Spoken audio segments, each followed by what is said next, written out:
अधिक लाभ ही लोभ की जड़ है। जितना लाभ होगा उतना लोभ बढ़ता जाएगा, और जब लोभ बढ़ेगा तो धन तुम्हारे पास ज़्यादा होगा। जब अधिक धन होगा तो तुम्हारे पास 3 बुरे अवगुण हो जाएंगे। एक तो क्रोध हो जाएगा, अहंकार उत्पन्न हो जाएगा, और अपने आप को बहुत श्रेष्ठ समझने लगो। तो सबसे बड़ा मनुष्य के अंदर जो है लोभ ही उसके विनाश का कारण है। और धन जो होता है, अधिक धन ही सबसे बड़ा दोष है।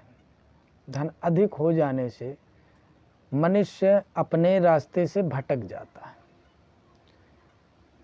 साधु और संत पूर्वजों ने एक मंदिर बनाया। मंदिर ऐसी व्यवस्था की कि सभी धन संपदा को छोड़ करके जब परमात्मा के दरबार में जाएंगे तो थोड़ी देर तो भगवान का ध्यान करेंगे। धीरे धीरे द्वापर बीता, सतयुग बीता, त्रेता बीता, कलयुग आते आते मंदिरों तक भी धन चढ़ने लगा। इतना धन चढ़ा, इतना धन चढ़ा कि उस मंदिर में इतना लाभ होने लगा कि सोना चांदी चढ़ने लगा। तो पुजारियों के अंदर लोभ आ गया। अब जब लोभ आ गया तो वो चोरी करना आरंभ कर दिए। अब जब चोरी हो गई तो जनता चिल्लाने लगी कि चोरी हो गई, चोरी हो गई, चोरी हो गई। अरे भगवान को धन की कौन जरूरत है? भगवान को क्या जरूरत है धन की? चांदी सोना की क्या आवश्यकता भगवान को? लोभ आपने दिया, रास्ते से भ्रष्ट आपने किया।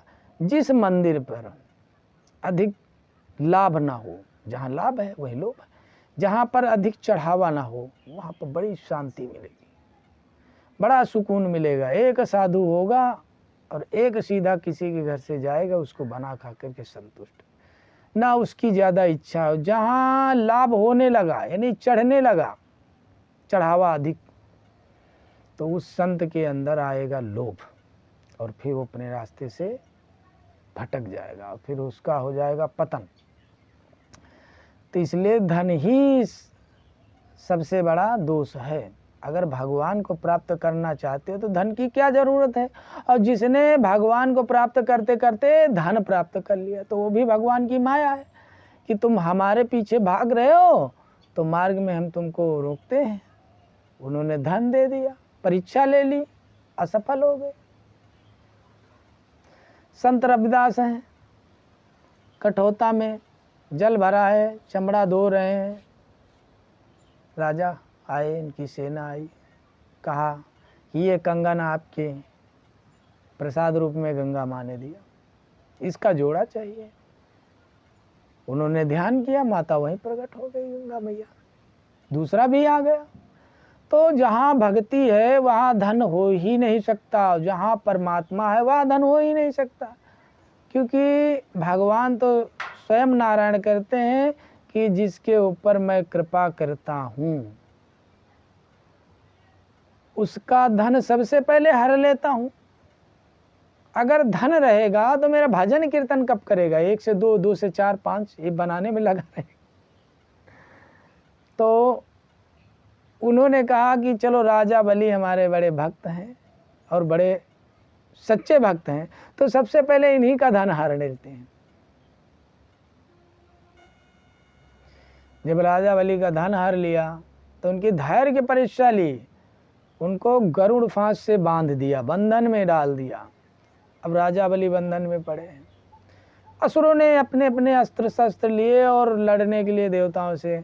तब राजा बलि ने हाथ उठाया, रुक जाओ, अभी समय तुम्हारे विपरीत है, जब तुम्हारे पक्ष में नारायण होंगे तब लड़ना। समय को भाप करके उन्होंने रोक दिया। इतने में भगवान उन्हें पाताल ले गए, वहाँ का राज दे दिया और कहा आगे चलकर आप ही स्वर्ग के राजा हो। तो इसलिए जब धन अधिक हो जाता है तो तुम्हारे मित्र बंधु भाई तमाम बन जाएंगे और तुम्हारे शत्रु उसी धन को हड़पने के लिए तुम्हारे पुत्र, पत्नी, भाई, बंधु, चोर, डकैत, अधिक धन ही सबसे बड़ा दोष है। उसको हड़पने के लिए कब कौन मार दे धन के चक्कर में। और जिसके पास धन नहीं, निर्धन है, जंगल में पड़ा है, कोई पूछने वाला नहीं है, अरबपति है, कहीं एकांत में सो के तो देखे, कहीं बिना सिक्योरिटी के सो के तो देखे, जो अरबपति हैं। और जिनके पास धन नहीं है वो पड़े हैं निर्धुंध। धन ही सबसे बड़ा दोष है। धन इतना होना चाहिए जिससे परिवार चढ़े। अधिक की इच्छा करने वाला आदमी अपने मार्ग से भ्रष्ट हो जाता है।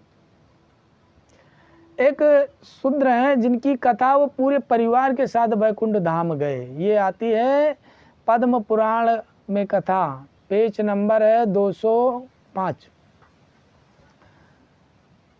उनकी परीक्षा के लेने के लिए भगवान आते हैं और परीक्षा लेते हैं। उसके बाद कहते हैं कि देवता फूल भी बरसाते हैं, और वो पूरे परिवार के साथ स्वर्ग चले गए। तो उनसे किस प्रकार से परीक्षा ली भगवान ने,